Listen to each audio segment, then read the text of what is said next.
श्री सुखदेव जी का प्राकट्य हो गया।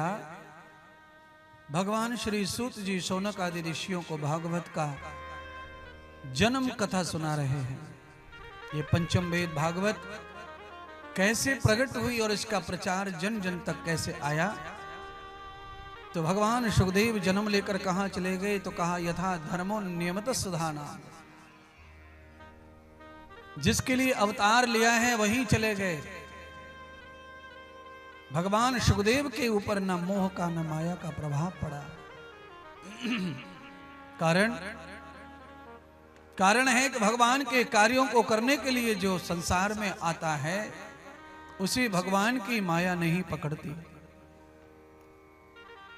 एक वो व्यक्ति है रिक्शे में बैठा हुआ, जिसे माया ने पूरी तरह जकड़ रखा है, और उसी रिक्शे में एक और सवारी बैठी हुई है जिसके ऊपर माया का तनक भी प्रभाव नहीं है। दोनों एक ही रिक्शे में यात्रा कर रहे हैं। उतरकर बस में बैठेंगे, ट्रेन में बैठेंगे, दोनों साथ साथ जा रहे हैं। इसीलिए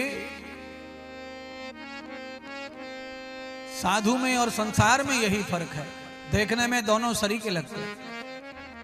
रहना सहना, गाड़ी घोड़े बंगले सब साधु के पास भी हैं और गृहस्थ के पास भी है, पर दोनों में फर्क जीने का बहुत है।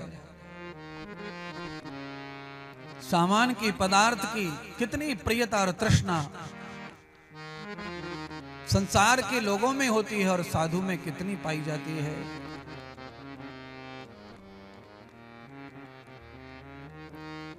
एक महात्मा ट्रेन से सफर कर रहे थे। 4-5 झोले उनके पास थे, थैले। एक में बिस्तर बंधा था, एक में खाने पीने का सामान, पहनने के कपड़े। उसी डिब्बे में दूसरी सीट पर एक बनिया सड़ गया। बनिया के पास में भी 2-3 सूटकेस। बनिया ने महात्मा को देखा। देखते ही बनिया कहने लगा कि कैसा घोर कलयुग आ गया है। देखो, जो घर परिवार सब छोड़कर जंगलों में जाकर साधु बनते, अब साधु के पास देखो कितने बैग हैं, थैले हैं। अरे साधु और मुझ में फर्क ही नहीं है।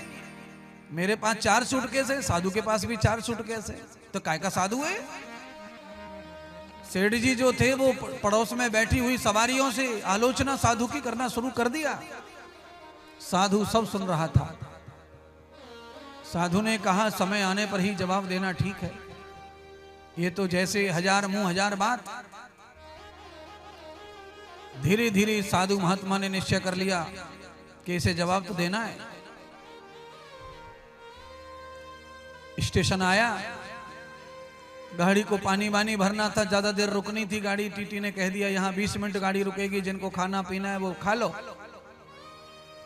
साधु ने कहा यहां मौका अच्छा है। सेठ जी को साधु ने कहा आ जाओ सेठ जी, बैठे बैठे बोर हो रहा है, चलो नीचे चाय पानी कर लें। 1-2 बार साधु ने कहा, सेठ जी ने टाला। नहीं आप जाइए, मुझे नहीं पीनी, जाइए आप जाइए। महात्मा ने कहा मुझे भी नहीं पीनी है, पर मैं तुम्हारे लिए आज मेरी तरफ से मैं आपको चाय पिलाना चाहता हूं। आप चलो। क्या करेंगे? थोड़ा घूम के आएंगे, चलो। महात्मा ले गए बनिया को।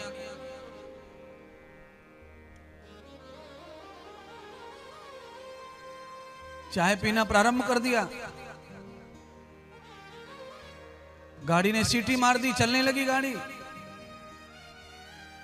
जैसे गाड़ी चली तो महात्मा शांति से चाय पी रहे और बनिया ने कप फेंक दिया। अरे कहा बाबा जल्दी भागो, गाड़ी चढ़ी, गाड़ी चली। महात्मा ने कहा इतनी भी क्या चिंता है, अरे गाड़ी जा रही है तो जाए, दूसरी गाड़ी आएगी उसमें चलेंगे, बैठो चाय पियो, बिस्किट खाओ, नाश्ता करो। हाथ पकड़ लिया बनिया का। अब बनिया चिल्लाए, अरे मेरा सूटकेस गया, मेरे सूटकेस में फलाना सामान ढिकाना सामान, ये क्या कर रहे हो, ये क्या मूर्खता है, ये क्या है। महात्मा ने कहा गाड़ी में तुम कह तो रहे थे कि साधु में और बनिया में कोई फर्क नहीं है। साधु पे भी 4 बैग है, मुझ पे भी 4 बैग है।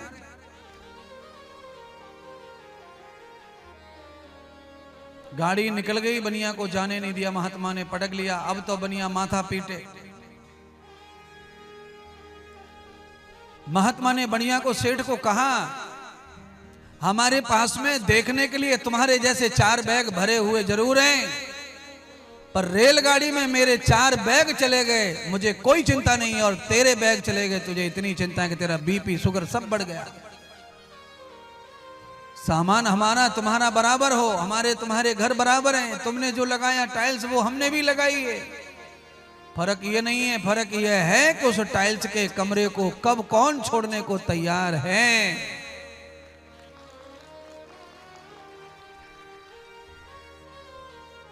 अब ये युग नहीं है कि आप पैदल पैदल चल करके आप जो है कथाएं कर लेंगे। कलकत्ता जाना है, आप कथा कर लो, 9 तारीख के बाद कथा, दूसरे दिन कथा है, कैसे पहुंचे? तो समय के साथ आपको साधन सुविधाओं का भी त्याग पूर्वक भोग करना है, पर परमार्थ को और परमात्मा को नहीं छोड़ना है, भूलना है। आप गाड़ी खरीदो, महंगी से महंगी लाओ, पर उसमें मोह नहीं है ना। गाड़ी सस्ती है महंगी है, दोनों का उपयोग कर लो, पर जान मत छिड़को गाड़ी के चक्कर में, प्राण मत दो अपने।